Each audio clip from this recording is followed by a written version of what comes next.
Just replace the CMOS battery that's in it.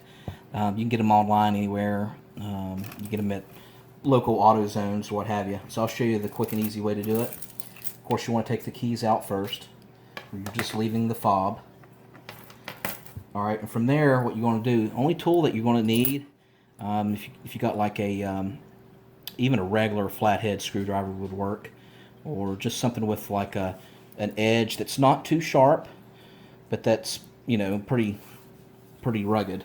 So you can see here, here's a small flathead, and you can see right here, there's like these two little grooves here.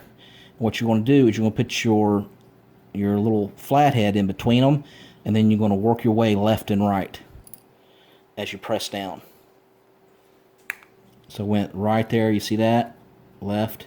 As you can see, you're just basically getting an opening there. And usually when you get an opening, you're good. You might have to go along the edge with a screwdriver.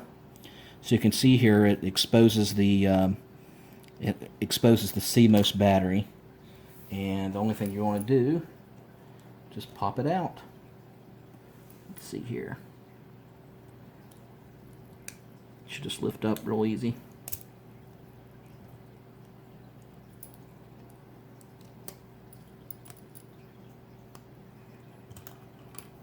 And then you want to replace it with your new one. And then you just put it back in there.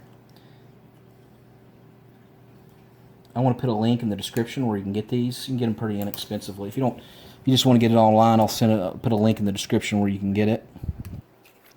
And of course, you just loop and do everything and just pop it back. It takes a little bit of strength to get it back on there, but you will get it.